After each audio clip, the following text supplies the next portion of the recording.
हर उरूज का जवाल होता है। दौलत, ताकत, हुकूमत और पावर किसी के पास हमेशा नहीं रहती है। इस पर किसी का कॉपीराइट नहीं होता है। ये सिर्फ कहावत और जुमले नहीं है, बल्कि एक हकीकत है। नई तारीख और ताज़ा मिसाल देखना चाहते हैं तो गौतम अडानी को ही देख लीजिए। साल 2014 से पहले इनको कोई जानता नहीं था। मुझे यकीन है आपने भी इनका नाम नहीं सुना होगा। पहली मर्तबा इनको लोगों ने उस वक्त जाना जब नरेंद्र मोदी साहब ने चुनावी मुहिम का साल 2014 में आगाज़ किया। पीएम मोदी ने जिस जहाज़ से इलेक्शन मुहिम का दौरा किया था उस पर लिखा था अडानी। ये तस्वीर आने के बाद लोगों ने सर्च किया, गूगल पर लिखा अडानी कौन है, हु इज़ अडानी, जिसके जहाज़ पर नरेंद्र मोदी सफ़र कर रहे हैं। गौतम अडानी ने गुजरात के गांव में जन्म लिया, पढ़ाई बीच में छोड़ दिया, ग्रेजुएशन मुकम्मल के बगैर कारोबार में ध्यान लगा दिया। 2006 के बाद पोर्ट और पावर प्लांट का बिजनेस किया, लेकिन इन सब के बावजूद 2019 तक अडानी का भारत और दुनिया के मालदार लोगों की फहरिस्त में कोई शुमार नहीं हो रहा था। कोई पहचान और शनाख्त भी नहीं थी। इसी बीच कोविड-19 आ गया। अडानी ग्रुप ने बंदरगाह खरीद लिया, मुंबई एयरपोर्ट खरीद लिया, बिजनेस बढ़ने लगी, लोगों ने पैसा इन्वेस्ट करना शुरू कर दिया।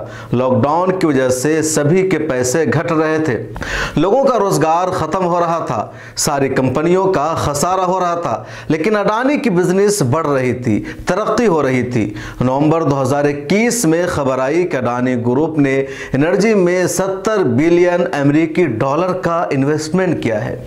अगले साल फरवरी 2022 में खबर आई कि अडानी एशिया के सबसे मालदार बिजनेसमैन बन गए हैं।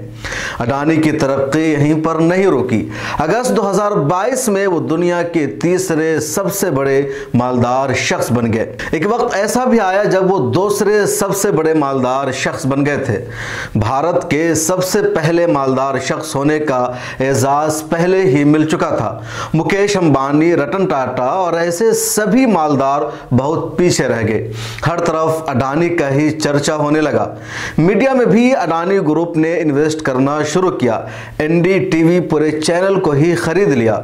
लेकिन फिर वही हुआ जिसको कहते हैं कि दौलत किसी के पास सदा नहीं रहती है। अमेरिकी थिंक टैंक हिंडनबर्ग रिसर्च ने 24 जनवरी को एक रिपोर्ट जारी किया जिसमें अडानी ग्रुप पर इल्जाम लगाया करप्शन का, फ्रॉड का, टैक्स चोरी का, और फिर भारत के ये सबसे बड़े मालदार शख्स की सल्तनत में जलजला बर्पा हो गया।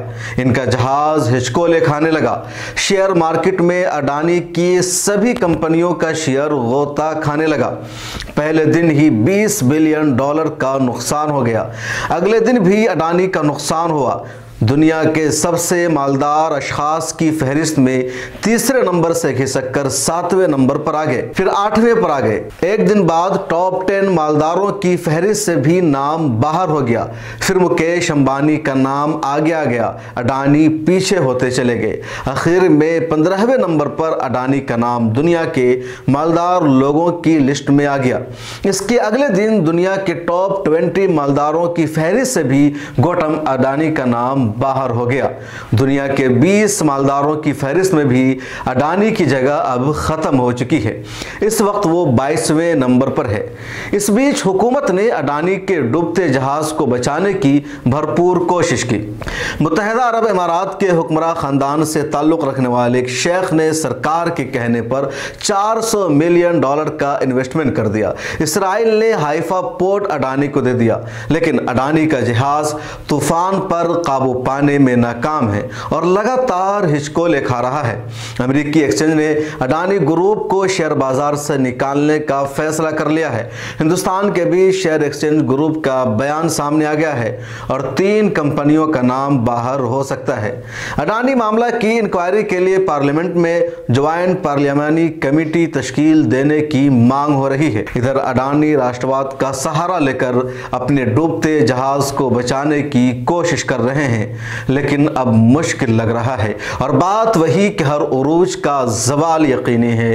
दौलत, ताकत, पावर किसी के पास सहारा नहीं रहती है। आखिर किसने सोचा होगा कि अमेरिका के थिंक टैंक की एक रिपोर्ट, जिस रिपोर्ट की कोई सरकारी हैसियत नहीं, वहां की सरकार में उसकी कोई वैल्यू नहीं, उसकी महज एक रिपोर्ट की वजह से अडानी के पूरे साम्राज्य में जलजला बर्पा हो जाएगा, पूरा निजाम तहस नहस हो जाएगा और ये अडानी आसमान से जमीन पर आ जाएंगे और सरकार भी बचाने की पूरी कोशिश करने के बावजूद भी बचाने में नाकाम नजर आएगी।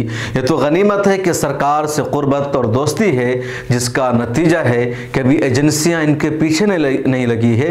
ईडी कोई जांच नहीं कर रही है, सीबीआई कोई तफ्तीश नहीं कर रही है। कोई और इनकी जगह होता तो या तो देश छोड़ चुका होता या फिर वो जेल में होता।